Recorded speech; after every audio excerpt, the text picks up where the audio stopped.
Eu sei que muita gente diz que o amor de mãe é incondicional, que não importa o que aconteça, uma mãe sempre perdoa, sempre entende, sempre aceita.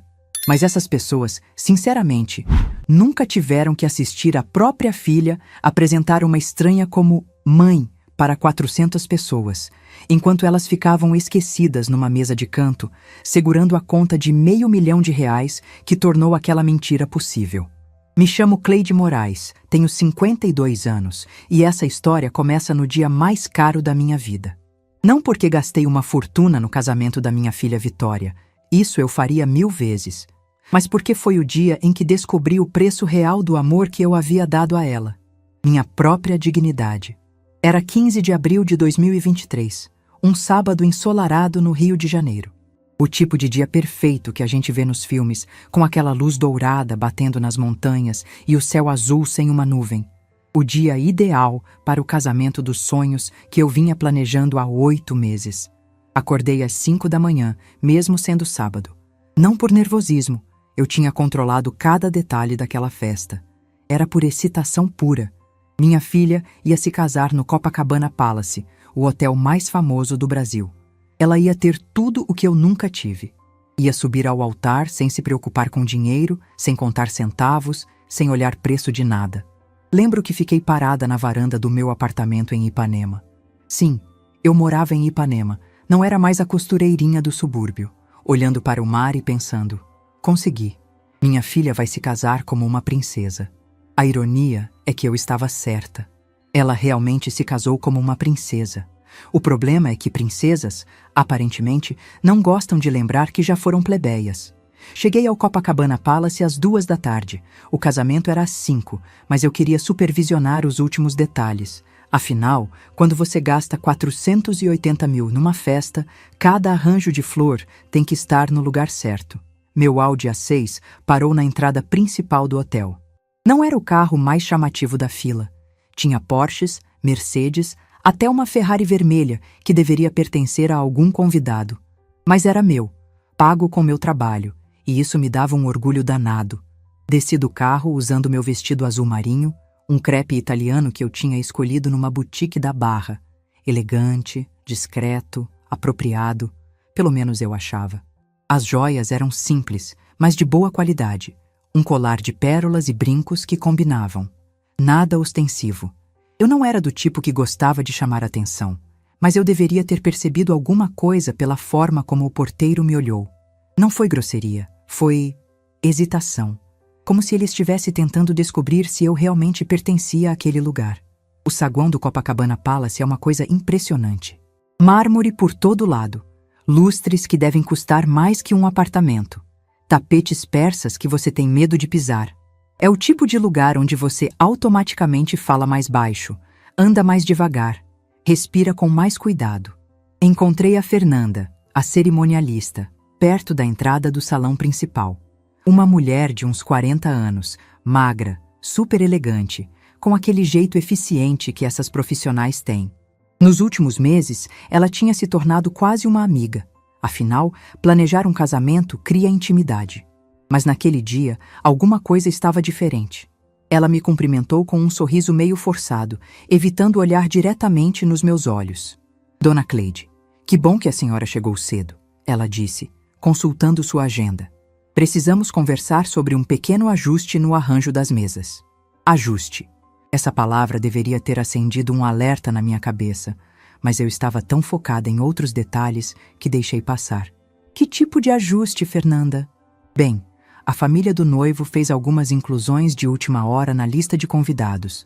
Pessoas importantes, sabe como é. Então precisamos reacomodar algumas mesas. E isso afeta onde exatamente? Ela mexeu nos papéis, claramente desconfortável. A senhora estava na mesa 2, ao lado dos pais do noivo, mas agora a senhora vai para a mesa 22.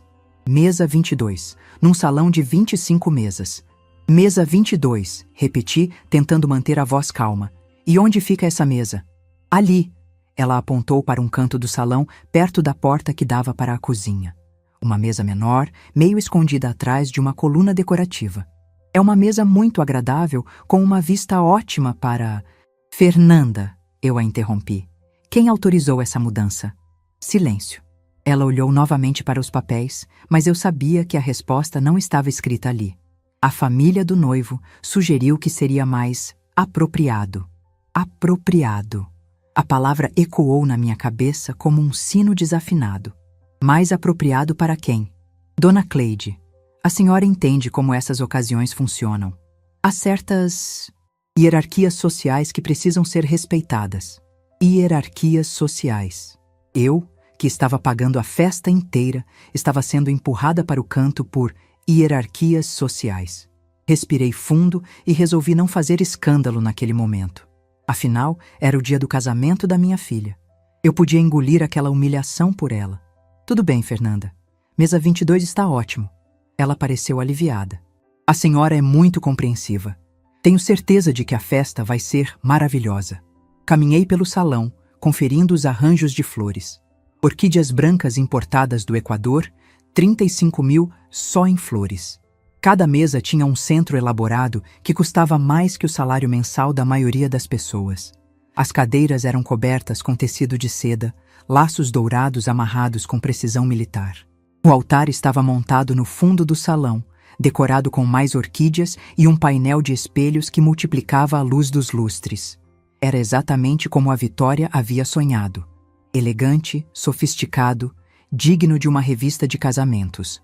Enquanto eu observava aquela perfeição cara, senti uma presença ao meu lado. Era a Dona Helena Albuquerque, mãe do Felipe, uma senhora de 68 anos, com cabelos grisalhos impecavelmente penteados e um vestido que provavelmente custava mais que meu carro. Cleide, ela disse, com aquele sorriso educado que ricos usam quando querem ser cordiais sem ser calorosos. Como você está? Ansiosa para o grande dia? Muito ansiosa, Dona Helena. Está tudo lindo, não é? Está sim. A Fernanda realmente se superou. Pausa. E onde você vai sentar? Espero que tenham encontrado um lugar agradável para você. A forma como ela disse, lugar agradável para você, soou quase maternal. Como se ela estivesse se preocupando com uma parente distante que precisava ser acomodada. Mesa 22, respondi. Fernanda disse que tem uma vista ótima. Ah, que bom! Outro sorriso educado. Tenho certeza de que você vai se sentir muito confortável lá. Confortável. Era a segunda vez que alguém usava um eufemismo para me tranquilizar sobre estar sendo colocada de lado. Dona Helena se afastou para cumprimentar outros convidados que chegavam, e eu continuei minha inspeção. O bar estava montado com as bebidas mais caras que o dinheiro podia comprar. Champanhe francês, uísques importados, vinhos que custavam mais por garrafa do que muita gente ganha por mês. Foi quando vi a Vitória entrando no salão para uma última conferida. Ela estava deslumbrante no seu vestido de noiva. Um Letícia Bronstein que havia custado 28 mil reais e valia cada centavo. A seda fluía como água. O bordado à mão capturava a luz de forma mágica. Ela parecia uma boneca de porcelana, perfeita e irreal. Caminhei em direção a ela, meu coração disparando de orgulho. Minha filha, minha princesa. A razão de cada hora extra que eu havia trabalhado, cada sacrifício que eu havia feito. Vitória, meu amor, você está linda. Ela se virou e sorriu, mas o sorriso não chegou aos olhos. Havia alguma coisa ali, uma tensão que eu não conseguia identificar. Oi, mãe. Você chegou cedo. Queria ter certeza de que estava tudo perfeito para você. Está tudo lindo. Ela olhou ao redor, evitando meu olhar. Mãe, eu queria te pedir uma coisa. Claro, qualquer coisa. Hoje à noite, você poderia evitar mencionar. Você sabe, o passado? O início da empresa, essas coisas? O passado. O início da empresa. A forma como ela disse isso fez minha garganta apertar. Por que eu faria isso, Vitória? É que o pessoal aqui tem um perfil diferente, entende? Eles não vão entender nossa trajetória. Podem interpretar mal. Interpretar mal. Como se nossa história de superação fosse algo vergonhoso. Vitória, nossa trajetória é motivo de orgulho, não de vergonha. Eu sei, mãe, eu sei. Mas hoje é meu casamento. Eu só quero que tudo seja perfeito. Perfeito. E aparentemente, nossa verdadeira história não era compatível com a perfeição. Está bem, murmurei. Não vou mencionar nada. Obrigada, mãe. Você é a melhor. Ela me deu um beijinho no rosto e saiu correndo para resolver algum detalhe. Fiquei ali parada, no meio daquele salão de R$500.000, me sentindo subitamente pequena. Os convidados começaram a chegar às 4 horas. Eu me posicionei perto da entrada para observar. Era impressionante a elegância daquelas pessoas. Os homens em smokings impecáveis, as mulheres em vestidos de grife, joias que cintilavam sob a luz dos lustres. Eles se cumprimentavam com familiaridade, conversavam sobre viagens para a Europa, negócios, eventos sociais dos quais eu nunca havia ouvido falar. E então eu comecei a perceber as olhadas. Não eram olhadas grosseiras, eram sutis, rápidas, mas carregadas de curiosidade. Como se as pessoas estivessem tentando me catalogar, descobrir onde eu me encaixava naquele universo. Escutei fragmentos de conversas. Quem é aquela senhora de azul? Deve ser alguma parente distante. O vestido é bonito, mas não é da mesma qualidade dos outros. Bonito, mas não da mesma qualidade. Essa frase ficou ecoando na minha cabeça. Foi então que vi entrar uma mulher que eu reconheci, Cristina Monteiro. Ela era a madrinha de crisma da Vitória, uma mulher elegante de uns 50 anos que havia se tornado uma espécie de mentora social da minha filha nos últimos anos.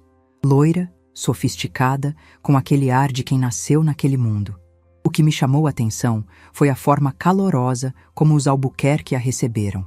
Abraços genuínos, sorrisos sinceros, como se ela fosse família de verdade. Cristina foi direto para a mesa principal, sentando-se ao lado de Dona Helena, a mesa que, originalmente, era para ser minha. Caminhei até minha nova posição, mesa 22.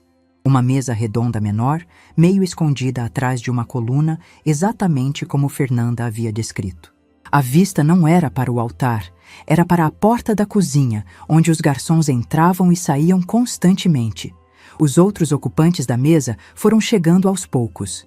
Um casal de primos distantes dos Albuquerque, uma tia solteirona, um amigo de faculdade do Felipe que aparentemente não tinha conseguido par para a festa.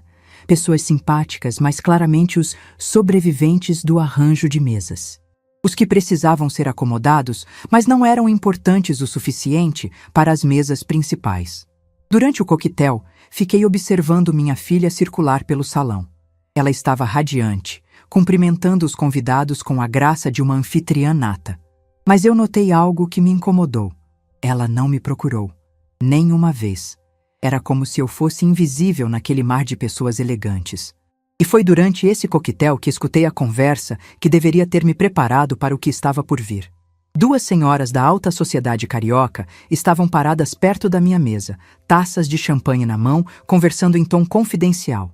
"A Vitória está linda, não está?" disse uma delas, uma ruiva de uns 60 anos com colar de diamantes. "Deslumbrante. E que sorte ter encontrado uma família como os Albuquerque para acolhê-la." Pois é, depois de tudo o que a menina passou, pobrezinha. Perder a mãe tão jovem. Perder a mãe. Eu senti o sangue gelar nas veias. "Mas a Cristina tem sido uma bênção na vida dela", continuou a segunda senhora. "Cristina é uma santa. Criar uma filha que não é sua, dar educação, refinamento. A menina nem parece que veio de origem humilde. Origem humilde. Como se isso fosse uma doença que precisava ser curada." Elas se afastaram, ainda conversando, e eu fiquei ali, paralisada, tentando processar o que havia escutado. Perder a mãe tão jovem. Cristina criando uma filha que não é sua. A menina nem parece que veio de origem humilde. Minha filha havia contado para aquelas pessoas que eu estava morta. O sino tocou, anunciando o início da cerimônia. Os convidados se dirigiram para seus lugares, e eu caminhei como um robô até a mesa 22. Sentei na cadeira que alguém havia escolhido para mim, na posição que alguém havia decidido que era apropriada para alguém como eu. A marcha nupcial começou a tocar, e Vitória apareceu no fundo do salão, caminhando em direção ao altar com toda a elegância do mundo. Ela estava absolutamente deslumbrante, como uma princesa saída de um conto de fadas. Mas pela primeira vez na minha vida, olhando para minha filha caminhando em direção ao altar que eu havia pago, eu não senti orgulho. Eu senti um vazio, uma dor surda no peito, como se alguma coisa importante tivesse morrido dentro de mim. Porque naquele momento eu entendi que não importava quanto dinheiro eu tivesse gasto, quantos sacrifícios eu tivesse feito, quantos sonhos eu tivesse realizado para ela. Para aquelas pessoas, e aparentemente para minha própria filha, eu sempre seria a costureirinha que não merecia estar ali. E o pior de tudo, eu tinha 340 mil buhairos no bolso, o último pagamento que faltava para que aquela festa continuasse funcionando. 340 mil buhairos que poderiam mudar tudo. 340 mil buhairos que estavam prestes a ensinar para toda aquela sala uma lição que eles nunca esqueceriam. Você já teve que escolher entre comprar fraldas ou pagar a luz? Já contou moedas para ver se dava para 1 litro de leite que precisava durar 3 dias? Se nunca passou por isso, talvez não entenda o que vou contar agora. Mas se já viveu essa realidade, vai entender cada palavra. Me chamo Cleide Moraes e minha história com dinheiro começou aos 14 anos, numa máquina de costura Singer barulhenta, no fundo da casa dos meus pais em Madureira. Não foi por vocação, foi por necessidade. Minha mãe tinha artrite e alguém precisava ajudar com as costuras que ela fazia para completar a renda. Aos 18 anos, engravidei do Marcelo, um rapaz 3 anos mais velho que trabalhava numa oficina e prometia mundos e fundos. Quando contei que estava esperando a Vitória, ele ficou em silêncio por 5 minutos. Depois disse que não estava pronto para ser pai. 3 dias depois, ele sumiu. Foi para São Paulo prometendo mandar dinheiro assim que se estabilizasse. O dinheiro nunca chegou. Mas a Vitória chegou, pesando 2,8 quilos, depois de um parto de 14 horas. Quando segurei aquele serzinho nos braços, fiz uma promessa. Você vai ter tudo o que eu nunca tive. Os primeiros anos foram de uma dureza que quem não viveu pobreza real não consegue entender. Não é só falta de dinheiro, é falta de opções. É escolher entre necessidades básicas todos os dias. Transformei o quartinho dos fundos da casa dos meus pais num ateliê improvisado. Máquina Singer antiga, mesa de madeira crua e uma determinação que eu nem sabia que tinha. Comecei com costuras simples, barras, ajustes, pequenos consertos. A Vitória crescia no meio daquela loucura. Dormia no meu colo enquanto eu costurava, brincava com retalhos pelo chão, aprendeu a andar se segurando na mesa de corte. Quando ela fez 2 anos, tomei a decisão que mudou nossa vida. Saí da casa dos meus pais e aluguei uma kitchenette em Copacabana. Você tá louca, Cleide, minha mãe disse. Como vai pagar aluguel em Copacabana? Trabalhando mais, respondi. E trabalhando melhor. A mudança foi estratégica. Em Madureira, eu seria sempre a costureirinha da esquina. Em Copacabana, eu podia ser simplesmente a costureira. E funcionou. As clientes da Zona Sul tinham roupas mais caras, tecidos nobres, exigências sofisticadas, mas pagavam muito melhor.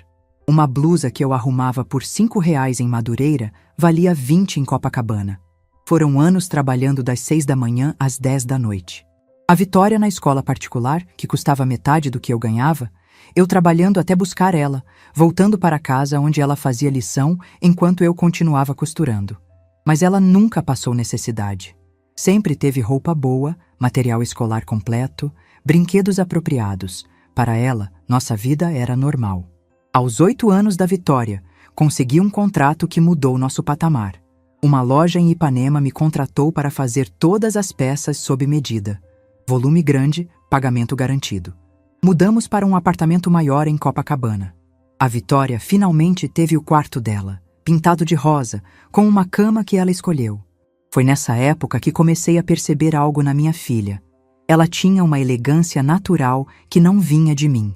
A forma como se movia, como falava, como se relacionava. Era como se tivesse nascido para um mundo que eu estava tentando alcançar. Aos 10 anos, ela me fez um pedido que custou uma fortuna. Mãe, quero fazer inglês. Todo mundo na escola fala inglês. Matriculei ela mesmo sem ter condições. Porque vi nos olhos dela uma sede de conhecimento que me lembrava de mim mesma. Na adolescência, nossa relação mudou. Ela fazia perguntas sobre o pai, sobre nossa família, sobre por que éramos só nós duas. Eu sempre respondi com honestidade. O pai não quis assumir responsabilidade. Meus pais tinham suas dificuldades e nós éramos uma equipe. Mas percebi que as respostas não a satisfaziam. Ela olhava para as famílias dos colegas, pais e mães casados, carros do ano, casas grandes, e eu via uma interrogação nos olhos dela. Aos 15 anos, ela fez um comentário que deveria ter me alertado. Voltávamos de uma festa na Barra da Tijuca, numa casa enorme. Eu a busquei dirigindo meu Civic usado, vestindo blusa simples e calça jeans. "Mãe", ela disse no caminho, "você não poderia ter se arrumado mais para me buscar?" "Como assim?" As outras mães estavam todas diferentes. Diferentes. Eu sabia o que ela queria dizer. Roupas de grife, carros importados, joias caras, o visual de quem sempre teve dinheiro. "Vitória, estou limpa, penteada, com roupa decente." "Eu sei, mãe, não é isso. É que às vezes sinto que a gente não se encaixa." Não se encaixa. Essa frase martelou na minha cabeça por semanas. Durante o ensino médio, intensifiquei o trabalho. Contratei costureiras, aluguei espaço comercial, transformei a operação numa confecção de verdade. O nome que registrei foi Moraes e Filha, porque tudo era pensando nela. A Vitória entrou na PUC-Rio para design. Curso caríssimo, mas perfeito para ela. Sempre teve bom gosto, senso estético, capacidade de visualizar melhorias. Durante a faculdade, ela começou uma vida social que eu mal conhecia. Festas até de manhã, amizades com pessoas de nível social muito acima do nosso, conversas sobre lugares que eu nunca ouvira falar. Foi quando começaram os pedidos específicos. "Mãe, na minha formatura, você poderia evitar contar que é costureira?" "Por quê?" "O pessoal tem visão preconceituosa sobre algumas profissões." "E o que eu deveria dizer?" "Que é empresária. Porque é verdade, né? Você tem sua empresa." "É empresária." Tecnicamente, ela estava certa. Eu tinha CNPJ, funcionárias, notas fiscais. Na formatura, me comportei como ela pediu. Melhor vestido, cabelo e unha no salão, carro mais novo. Quando perguntavam o que eu fazia, respondia: "Trabalho no ramo têxtil." Não era mentira, mas também não era toda a verdade. Depois da faculdade, consegui recursos para mandá-la fazer intercâmbio em Paris. 6 meses estudando design de moda. Foram os 6 meses mais solitários da minha vida, mas também os mais produtivos. Expandi o negócio, contratei mais funcionárias, mudei para a sede maior, comecei a atender lojas de departamento. Quando voltou de Paris, ela estava diferente. Mais sofisticada, mais segura, mas também mais distante. Falava francês misturado com português, usava roupas de estilo irreconhecível, tinha gostos que eu não entendia. Foi nessa época que conheceu Felipe Albuquerque, numa exposição de arte em Ipanema. Ele terminando o MBA, ela procurando trabalho na moda. Paixão à primeira vista, pelo menos da parte dela. A primeira vez que ela o trouxe para jantar, fiquei nervosa como não sentia há anos. Limpei o apartamento 3 vezes, fiz jantar elaborado, me arrumei como para casamento. Felipe era exatamente o que eu imaginava. Bonito, educado, família tradicional carioca. Foi cordial comigo, elogiou a comida, fez perguntas educadas sobre meu trabalho. Mas percebi algo sutil na forma como olhava nosso apartamento. Não era desrespeito, era catalogação. Como se estivesse registrando detalhes para contar depois. E a Vitória, Deus do céu, como estava tensa. Falava baixo, escolhia palavras com cuidado, me lançava olhares que pareciam dizer: "Por favor, não faça nada embaraçoso." Depois que ele foi embora: "Mãe, obrigada por ter sido tão elegante." Elegante. Como se ela estivesse surpresa com minha capacidade de me comportar adequadamente. Nos meses seguintes, Felipe se tornou presença constante. Mas uma presença acompanhada de mudanças sutis no comportamento da Vitória. Ela começou a me corrigir. "Mãe, a gente fala diferente, não diferenciado." Começou a sugerir roupas. "Que tal aquela blusa azul? Fica mais adequada." Começou a me preparar antes de conhecermos amigos dele. "Lembra que combinamos de não entrar em detalhes sobre o passado?" O passado. Nossa história havia se tornado o passado. Algo a ser evitado. 2 anos de namoro. Durante esse tempo, minha empresa explodiu. Faturamento anual, 5 milhões reais. Comprei apartamento em Ipanema, troquei por Audi A6, abri conta em banco privado. Patrimônio líquido chegou a 2,3 milhões de reais. Estava no mesmo patamar econômico dos Albuquerque, talvez acima, mas socialmente continuava sendo a costureirinha de Madureira. Quando Felipe a pediu em casamento, chorei de felicidade. Finalmente, ela teria estabilidade, segurança, status. O que não imaginava era que, para ter isso, ela achava que precisava abrir mão de mim. O planejamento durou 8 meses. Financiei tudo, não apenas porque podia, mas porque queria. Era o casamento dos sonhos dela. Mas durante esses meses, percebi mudanças preocupantes. Mãe, você poderia deixar eu e a Fernanda lidarem com os fornecedores? Eles estão acostumados com perfil específico de cliente. Vitória, são meus cheques pagando esses fornecedores. Eu sei, mãe, mas é melhor manter as coisas profissionais. Profissionais. Como se minha presença fosse amadora demais. 3 semanas antes do casamento, Cristina Monteiro vai participar mais dos preparativos finais. Ela tem experiência com eventos sociais desse nível. Cristina Monteiro, a madrinha de Crisma que conheceu minha filha na faculdade.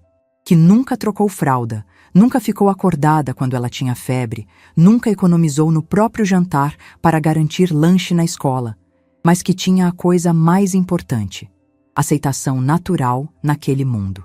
Na semana do casamento, o pedido final. Mãe, seria possível evitar mencionar detalhes sobre nossa trajetória? O pessoal pode não entender direito. Nossa trajetória.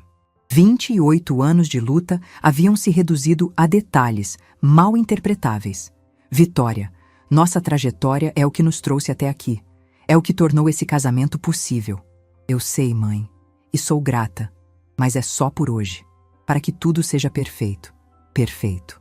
Nossa verdade não era compatível com a perfeição planejada. Disse que sim, que ficaria quieta sobre nossa história. O que não disse era que, no bolso do vestido azul marinho, carregaria um cheque de 340 mil reais, o pagamento final que manteria toda aquela perfeição funcionando. E que, se alguém quisesse continuar fingindo que eu não existia, descobriria rapidamente o que acontece quando quem paga as contas resolve desaparecer de verdade. Porque poder real não se herda, se conquista. E eu estava prestes a dar a maior aula da minha vida sobre a diferença entre as duas coisas. Sabe qual é a diferença entre humilhação e traição? Humilhação é quando estranhos te tratam mal. Traição é quando quem você ama finge que você não existe.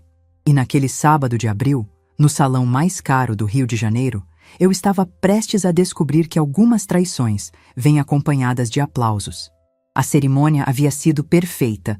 Vitória deslumbrante no seu vestido de 28 mil, Felipe elegante no smoking, votos emocionantes que fizeram metade dos convidados chorar.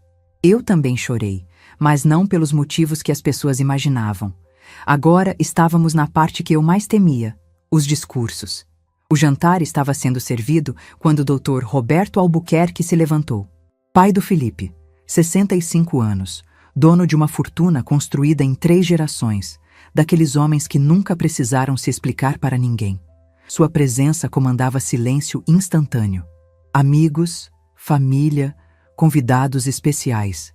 Sua voz ecoou pelo salão com autoridade natural. Esta noite celebramos mais que uma união. Celebramos o encontro de 2 famílias que compartilham os mesmos valores. Os mesmos valores.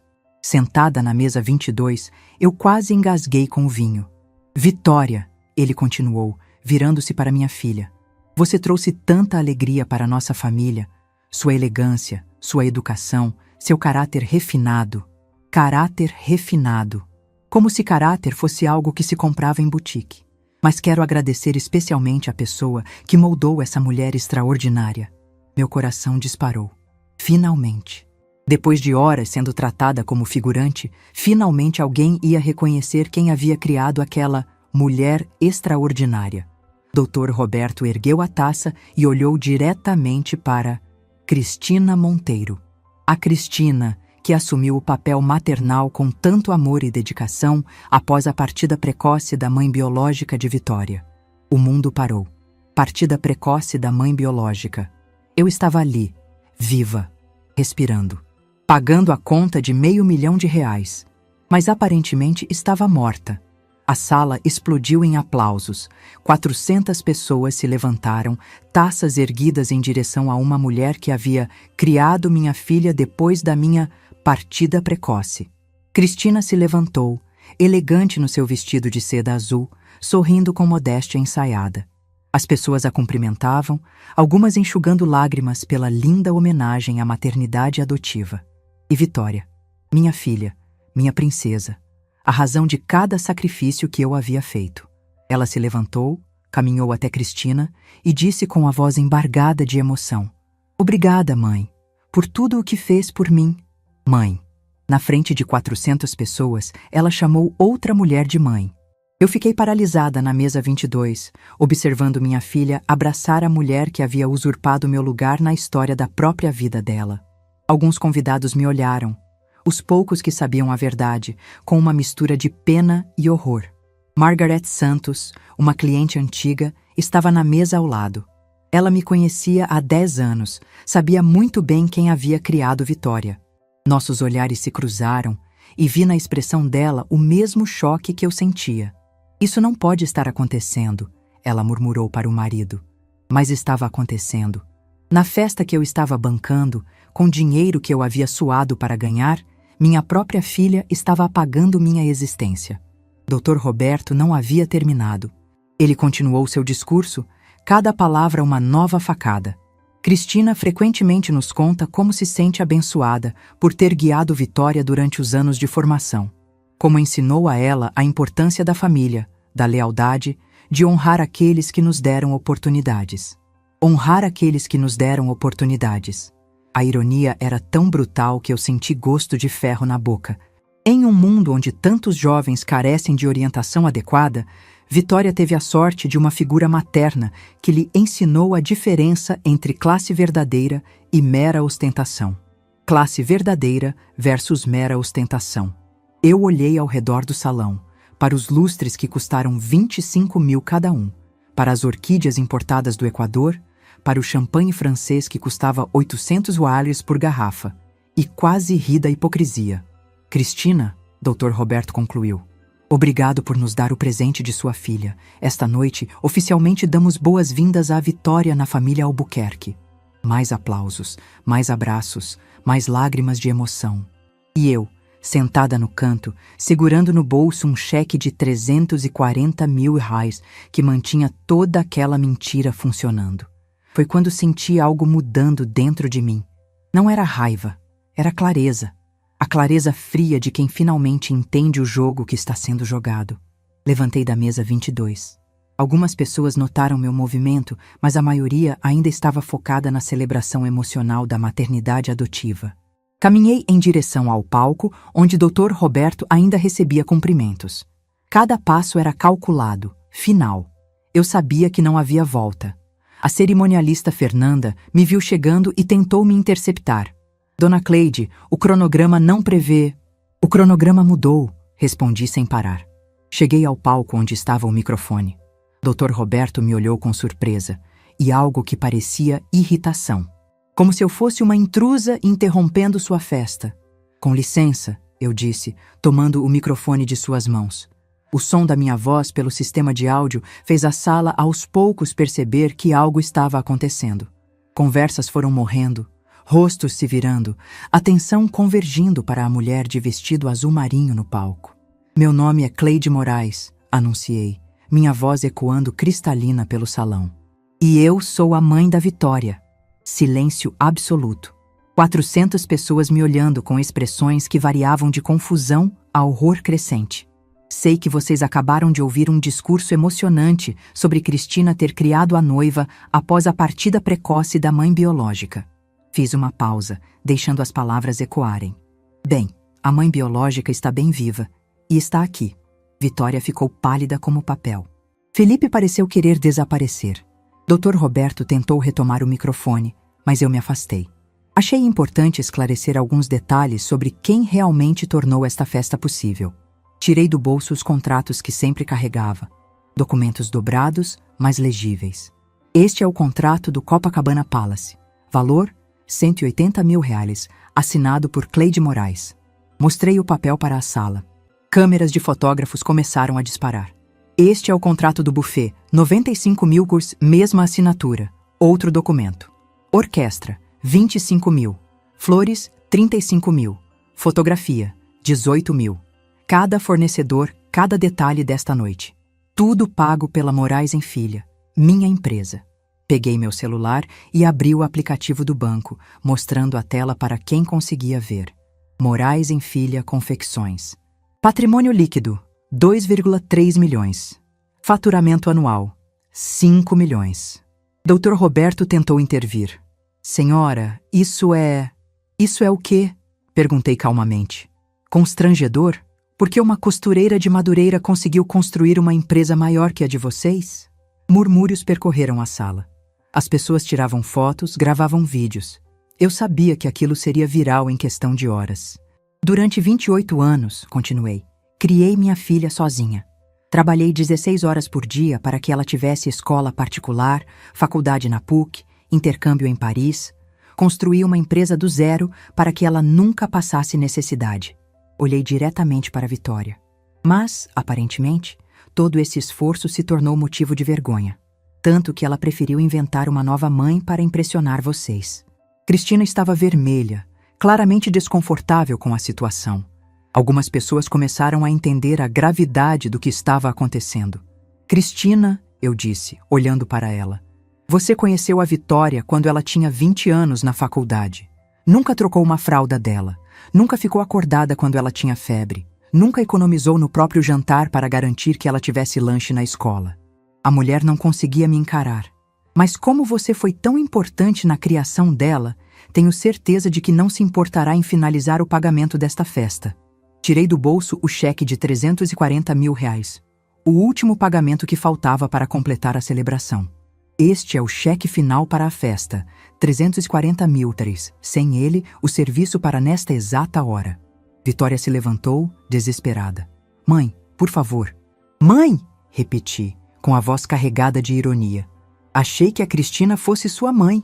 O silêncio era ensurdecedor. Fotógrafos disparavam flashes. Convidados gravavam com celulares. Garçons pararam de servir, percebendo que algo dramático estava acontecendo. Durante 6 meses, prossegui, Vitória me pediu para não mencionar meu passado em eventos do casamento. Disse que eu poderia embaraçá-la diante dos amigos sofisticados.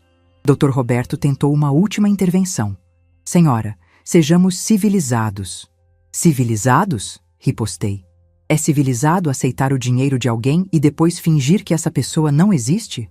É civilizado apresentar uma estranha como mãe enquanto a verdadeira paga a festa? Ergui o cheque para que todos vissem.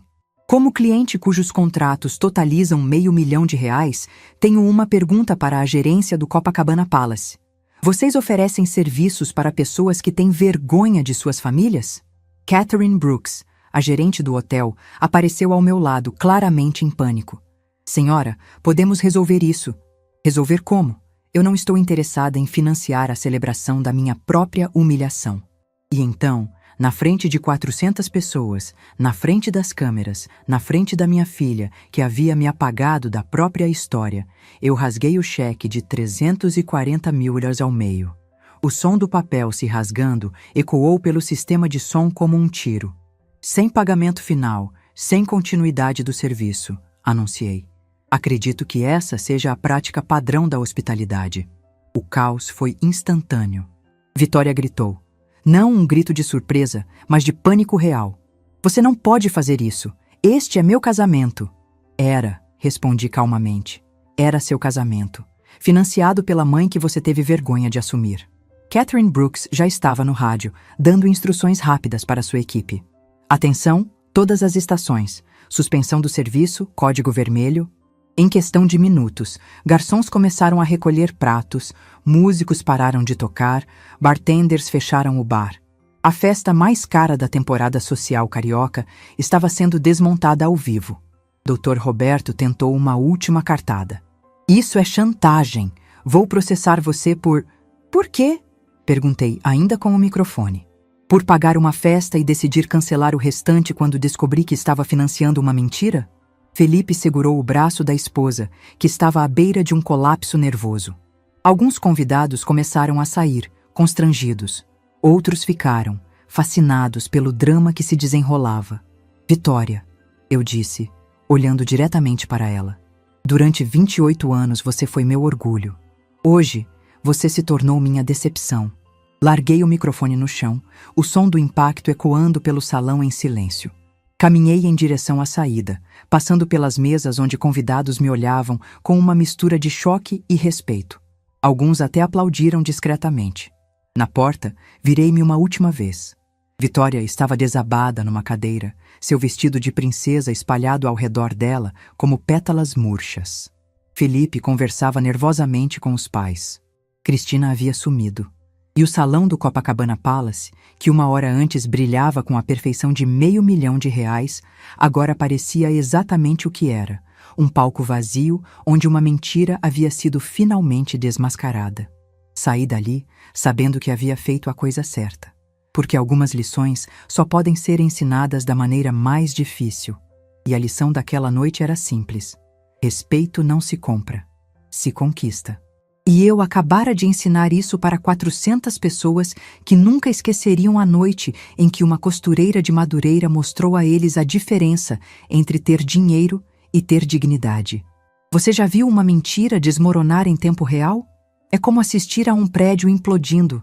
Primeiro vem o silêncio, depois o estrondo, e no final só sobram os escombros e as pessoas tentando entender o que acabou de acontecer. Na manhã de domingo, 16 de abril, eu acordei às 6 da manhã com o telefone tocando sem parar. Primeiro foi a Margaret Santos, a cliente que estava na festa e havia presenciado tudo. Cleide, meu Deus, você está bem? Vi alguns vídeos nas redes sociais. Claro, em 2023, nada acontece sem ser documentado. Liguei meu celular e abri o Instagram. O primeiro vídeo que apareceu tinha mais de 50 mil visualizações e foi postado por uma influencer que estava na festa. Gente, vocês precisam ver o que aconteceu no casamento mais caro do Rio ontem. O vídeo mostrava o momento exato em que rasguei o cheque de 340 mil. Minha voz ecoando pelo Copacabana Palace. Não estou interessada em financiar a celebração da minha própria humilhação. Nos comentários, uma guerra digital havia começado. Heroína! Essa mulher tem mais classe que toda essa gente rica junta. Que absurdo! Estragar o casamento da própria filha por orgulho. Gente, ela pagou tudo e a filha fingiu que ela estava morta. Eu faria a mesma coisa. Comportamento tóxico. Mãe controladora destruindo a felicidade da filha. Até domingo à tarde, o vídeo principal tinha 2 milhões de visualizações. Jornais online começaram a repercutir a história. O título que mais me chamou a atenção foi do Extra. Empresária rasga cheque de 340 mil reais após descobrir que filha a apresentou como morta em casamento de luxo. Às 3 da tarde, meu telefone tocou. Era um número que eu reconhecia. Vitória. Alô? Mãe. A voz dela estava irreconhecível. Rouca de tanto chorar, frágil como vidro. Você viu as notícias? Vi. Está em todo lugar. Jornais, televisão, redes sociais. As pessoas estão me xingando na rua. Fiquei em silêncio. Parte de mim sentia pena, mas a parte maior lembrava da forma como ela havia me apagado da própria história. Mãe, você tem noção do que fez? O Felipe está pensando em anular o casamento. A família dele não quer mais falar comigo. Eu virei piada na internet. Vitória, respondi calmamente. Eu não fiz nada além de dizer a verdade. A verdade? Você humilhou nossa família inteira na frente de 400 pessoas. Nossa família? Pensei que a Cristina fosse sua família agora. Silêncio do outro lado da linha.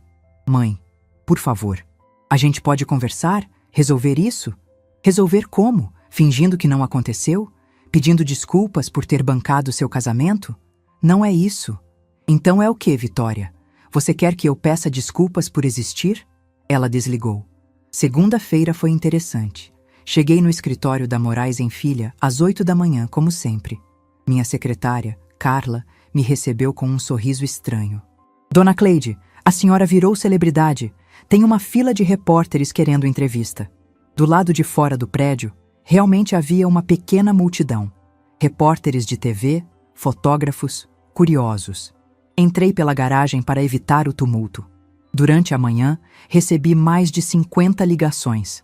Jornalistas querendo minha versão da história, programas de TV oferecendo entrevistas, até uma produtora querendo comprar os direitos para fazer um filme. Mas a ligação mais interessante veio às 11 da manhã. Dr. Carlos Mendes, sócio do maior escritório de advocacia do Rio. Senhora Moraes, vi sua história na imprensa. Gostaria de conhecer sua empresa. Temos interesse em discutir uma parceria. Parceria. Em 30 anos de negócios, nenhum escritório de elite havia mostrado interesse em fazer parceria comigo. Agora, depois de um escândalo público, eles apareciam. Que tipo de parceria, doutor?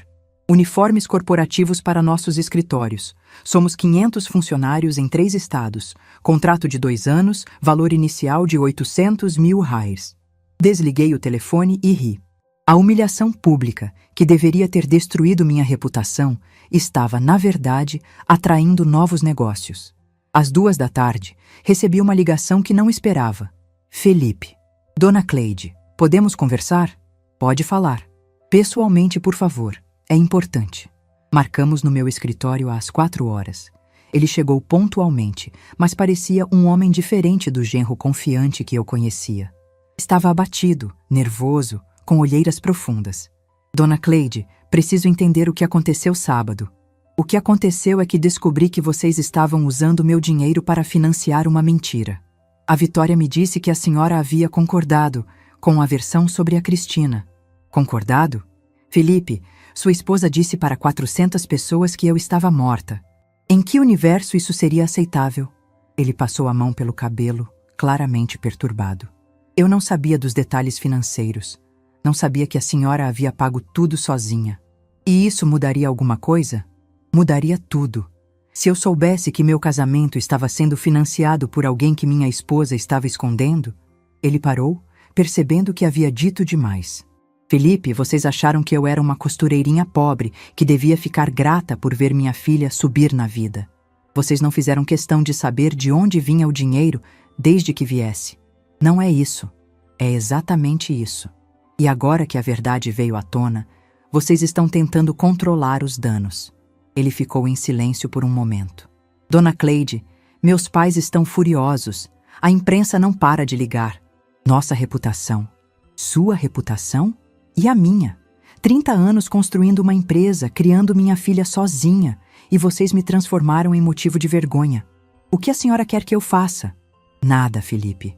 Quero que vocês vivam com as consequências das escolhas que fizeram.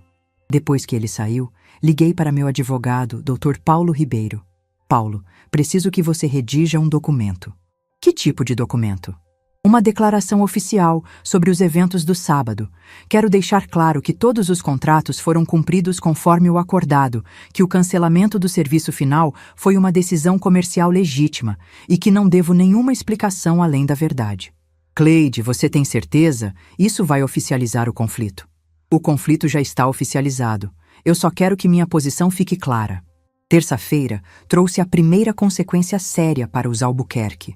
O jornal O Globo publicou uma matéria investigativa sobre a família, focando na discrepância entre imagem pública e comportamento privado. A matéria revelava que Dr. Roberto havia pedido empréstimos significativos nos últimos 2 anos para manter o padrão de vida, que os negócios da família não iam tão bem quanto aparentavam, que o casamento luxuoso havia sido visto como uma oportunidade de associação com uma empresária bem-sucedida. Empresária bem-sucedida. Era assim que me chamavam agora. Não mais costureirinha ou mãe simples. O escândalo havia me promovido socialmente da noite para o dia. Na quarta-feira, Cristina Monteiro publicou uma nota nas redes sociais se distanciando dos eventos. Fui mal interpretada, dizia o texto. Nunca tive intenção de substituir ou desrespeitar a verdadeira mãe da Vitória. Mal interpretada. Como se abraçar publicamente alguém que te chama de mãe fosse algo aberto a interpretações. Quinta-feira foi o dia que mudou tudo para a Vitória. Minha secretária me ligou às 10 da manhã. Dona Cleide, sua filha está aqui, quer falar com a senhora. Mande ela entrar. Vitória entrou no meu escritório irreconhecível. Cabelo desarrumado, sem maquiagem, roupas simples, parecia ter envelhecido 5 anos em uma semana. Mãe, ela disse, e dessa vez a palavra soou diferente. Não como obrigação social, mas como reconhecimento real. Vitória. Posso sentar? Apontei para a cadeira em frente à minha mesa. A mesma cadeira onde ela se sentava quando adolescente, reclamando de lição de casa enquanto eu terminava a papelada. Como você está? Perguntei. Destruída, ela respondeu sem hesitar. O Felipe quer anular o casamento. Os pais dele não me dirigem a palavra. Perdi o emprego na galeria. Publicidade negativa demais, eles disseram. Esperei que ela continuasse. E os amigos? Deus, os amigos. Metade me abandonou. A outra metade fica me dando conselhos sobre como reconquistar você como se fosse uma campanha de marketing. E o que você veio fazer aqui? Pedir desculpas. As palavras saíram baixas, quase um sussurro. Desculpas pelo quê, especificamente? Por ter vergonha de você, por ter mentido sobre nossa história, por ter apresentado outra pessoa como minha mãe. Ela pausou, as lágrimas finalmente vindo. Por ter esquecido que tudo o que eu tenho veio do seu trabalho. Era o que eu queria ouvir há anos. Mas agora que estava ouvindo, senti uma mistura estranha de satisfação e tristeza. Vitória, você não teve vergonha de mim por acidente.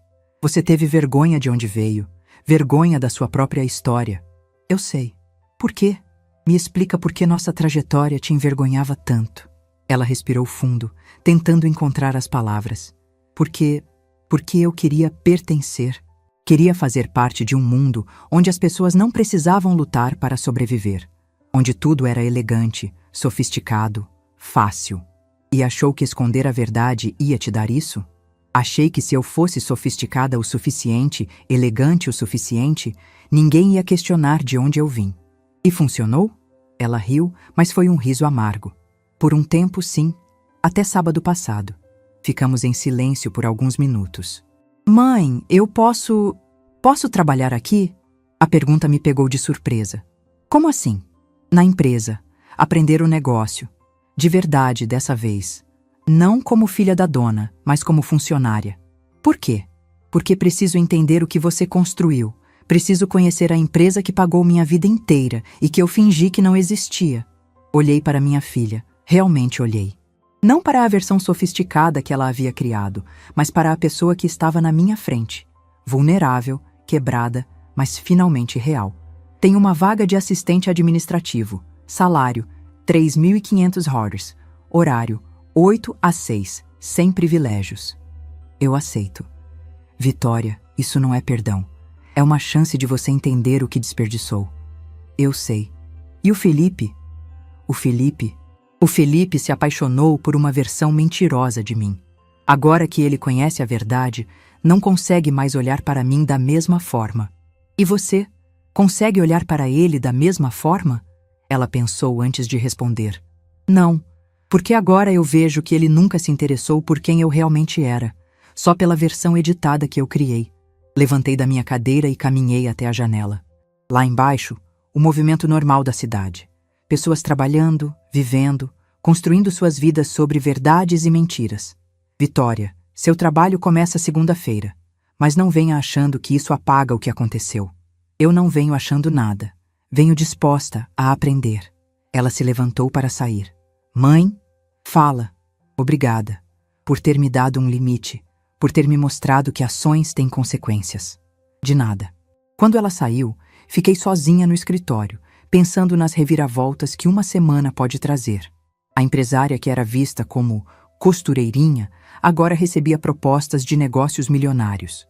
A filha que se envergonhava da mãe agora pedia para trabalhar na empresa familiar. O casamento construído sobre mentiras estava se desfazendo sozinho. E eu estava finalmente em paz com minhas escolhas. Porque às vezes, a única forma de ensinar respeito é parar de aceitar desrespeito. E às vezes, a única forma de mostrar seu valor é parar de implorar para que outros o reconheçam. Existe uma diferença entre perdoar e permitir, entre amar alguém e aceitar qualquer coisa que essa pessoa faça. Levei 52 anos para aprender essa diferença, mas quando aprendi, ela mudou tudo. 6 meses se passaram desde aquela noite no Copacabana Palace. 6 meses desde que rasguei um cheque de 340 mil reais e mostrei para 400 pessoas, e depois para milhões na internet, que dignidade não tem preço. Hoje, numa segunda-feira de outubro, estou no meu escritório observando Vitória trabalhar na mesa ao lado. Ela chegou às 7h30, como faz todos os dias há 5 meses. Não por obrigação, mas porque finalmente entendeu o que significa construir algo do zero. Sim, ela conseguiu o emprego que pediu, mas não foi presente. Foi conquista. Nos primeiros dias, achei que fosse resistir apenas algumas semanas. Afinal, ela havia passado 33 anos sendo princesa. Como iria se adaptar a ser funcionária? A resposta veio na primeira semana, quando um cliente difícil gritou com ela no telefone porque um pedido atrasou 2 dias. Vitória não chorou, não reclamou, não veio me pedir para resolver. Ela ligou de volta para o cliente, se desculpou profissionalmente e negociou um desconto para compensar o inconveniente. Naquele momento, vi um lampejo da mulher que ela poderia ter sido o tempo todo, se não tivesse gastado tanto energia tentando ser outra pessoa. O telefone toca, interrompendo meus pensamentos. É Carlos Mendes, o advogado que me procurou depois do escândalo. Cleide, tenho novidades sobre a proposta da rede de hotéis. A rede em questão é uma das maiores do Brasil. Eles querem uniformes para todas as unidades. Um contrato de 3,2 milhões de euros em 2 anos. O tipo de negócio que eu sonhava fazer há 10 anos, mas que só apareceu depois que eu parei de aceitar desrespeito. Eles aceitaram todas as nossas condições. Carlos continua. Reunião para assinatura na sexta. Desligo e olho pela janela. Lá embaixo, o movimento de Ipanema. Pessoas correndo atrás de seus sonhos, construindo suas vidas, enfrentando suas batalhas diárias. Há 1 ano, eu estava naquele mesmo escritório, planejando como pagar R$500 mil para um casamento onde seria tratada como intrusa. Hoje, o mesmo dinheiro representa menos de 2 meses de faturamento. Não porque minha empresa cresceu absurdamente, embora tenha crescido, mas porque finalmente parei de aceitar migalhas emocionais de quem deveria me dar o banquete. Mãe, Vitória se aproxima com uma pasta na mão. Os números do 3º trimestre. Ela não me chama mais de mãe como obrigação social. Agora é reconhecimento real. Levou 5 meses trabalhando aqui para ela entender de onde vinha cada real que financiou sua vida inteira. Como estamos? Pergunto. Faturamento 23% acima do mesmo período do ano passado. Margem de lucro aumentou 8%. E temos lista de espera de 3 meses para novos clientes. Lista de espera. Quando você constrói sua reputação em trabalho sério, as pessoas aprendem a valorizar seu tempo. E o Felipe? Pergunto. É a primeira vez que menciono o nome dele em meses. Vitória suspira, mas não é mais o suspiro dramático de quem perdeu um conto de fadas. É o suspiro de alguém que está processando uma realidade complexa. Ele assinou os papéis da anulação na semana passada. Como você se sente? Aliviada. Ela responde sem hesitar. Descobri que é impossível construir um casamento sobre mentiras, mesmo que as mentiras sejam sobre outras pessoas. Ela senta na cadeira em frente à minha mesa. A mesma cadeira onde, há 6 meses, veio me pedir uma chance. Mas agora ela se senta diferente, com a postura de quem conhece o próprio valor. Mãe, posso te contar uma coisa? Claro. Semana passada, encontrei com a Cristina num restaurante em Copacabana. Cristina, a mulher que aceitou ser chamada de mãe por uma filha que não era sua, numa festa que não pagou. E o que aconteceu? Ela tentou se explicar. Disse que nunca teve intenção de me roubar de você, que foi tudo mal entendido. E você acreditou? Não. Vitória responde firme. Porque adultos sabem exatamente o que estão fazendo quando aceitam títulos que não lhes pertencem. Essa frase me impressiona. Não pela sabedoria. Vitória sempre foi inteligente. Mas pela maturidade emocional que ela nunca demonstrou antes.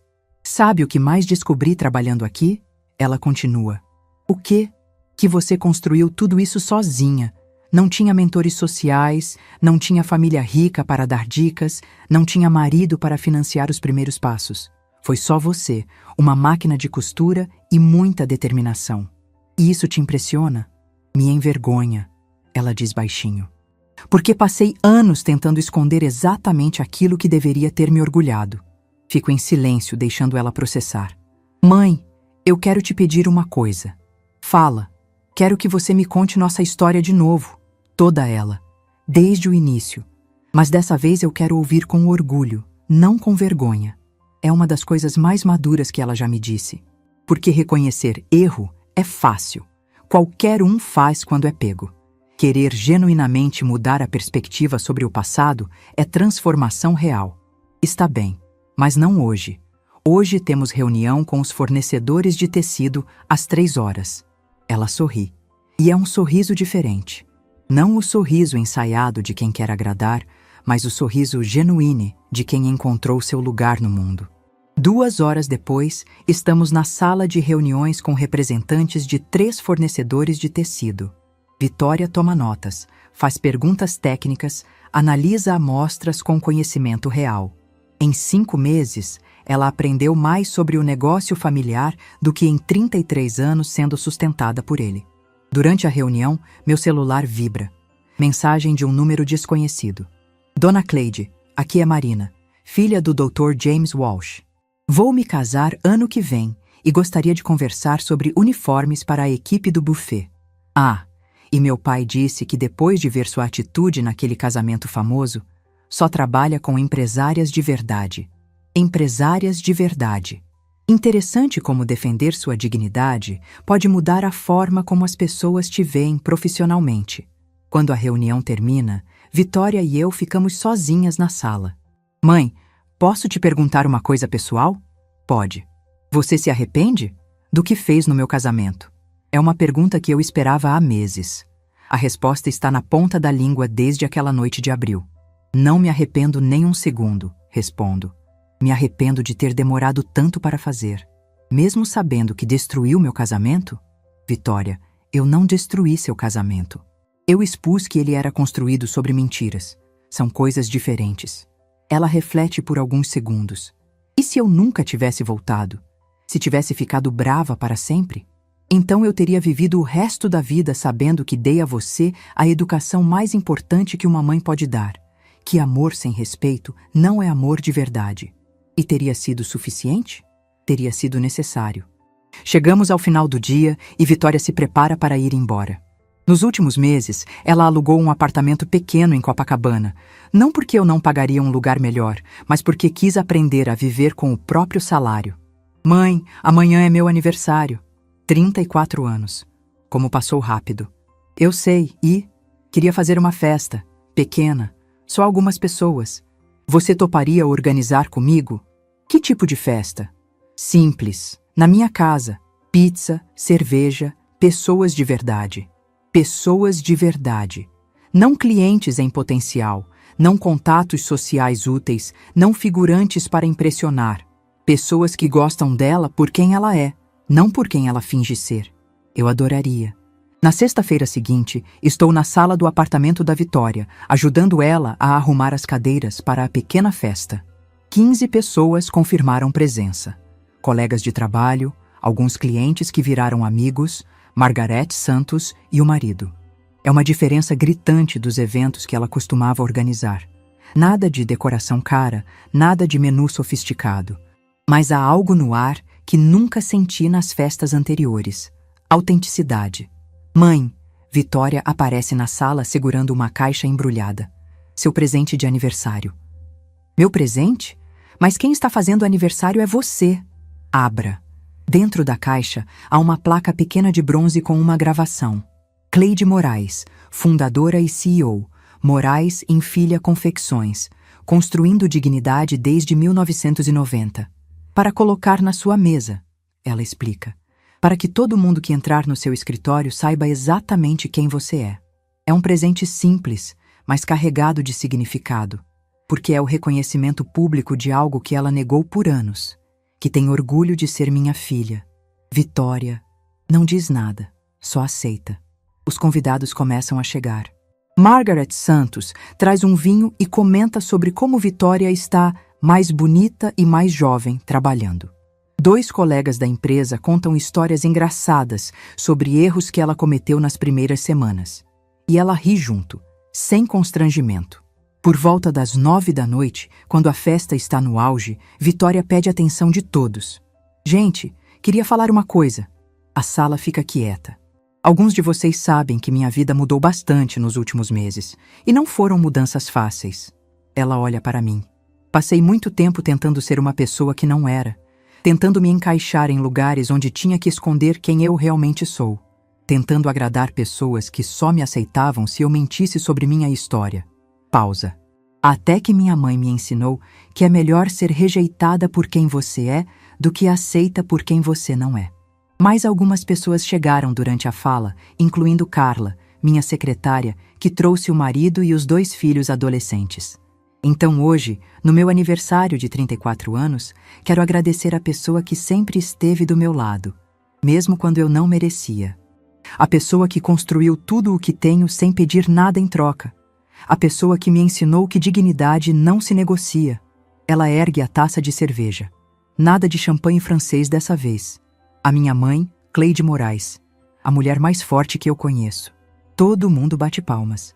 É um aplauso pequeno, de 15 pessoas numa sala de apartamento simples. Mas vale mais que os aplausos de 400 convidados no Copacabana Palace, porque vem de pessoas que conhecem nossa história verdadeira. Mais tarde, quando todos já foram embora e estamos lavando a louça juntas, Vitória me faz a pergunta que eu sabia que viria. Mãe, você me perdoa? Vitória, perdão não é algo que você pede uma vez e recebe para sempre. É algo que você constrói todos os dias, através das suas escolhas. E você acha que estou construindo bem? Olho para minha filha, cabelo solto, sem maquiagem elaborada, usando jeans e camiseta simples, secando copos numa cozinha pequena depois de uma festa caseira. E vejo finalmente a pessoa que eu sempre soube que ela poderia ser. Acho que você está se construindo bem. Significa que temos uma chance? Significa que já estamos tendo nossa chance. Todos os dias, há 5 meses. Na semana seguinte, chegou uma carta que encerrou definitivamente um capítulo da nossa vida. Era de Felipe, entregue por portador. Cara Dona Cleide, começava a carta. Sei que as circunstâncias do fim do meu casamento com Vitória foram inusitadas, mas gostaria que soubesse que não guardo ressentimentos. Na verdade, depois de meses refletindo, entendo que a senhora fez o que qualquer mãe faria ao descobrir que estava sendo desrespeitada dessa forma. Espero que Vitória tenha aprendido com essa experiência tanto quanto eu aprendi. Desejo felicidade para vocês duas. Era uma carta madura, de alguém que havia passado meses processando o que realmente aconteceu naquela noite. E mostrava que Felipe, no fundo, sempre soube que o que presenciou não foi um ataque histérico, foi uma lição de dignidade. 2 meses depois, a Moraes em Filha ganhou um prêmio de excelência empresarial da Federação das Indústrias do Rio de Janeiro. A cerimônia foi no mesmo Copacabana Palace onde tudo começou. Dessa vez, chegamos juntas, mãe e filha, no meu Audi A6. Vitória usava um vestido que eu havia feito especialmente para ela. Elegante, sofisticado, mas sem ostentação.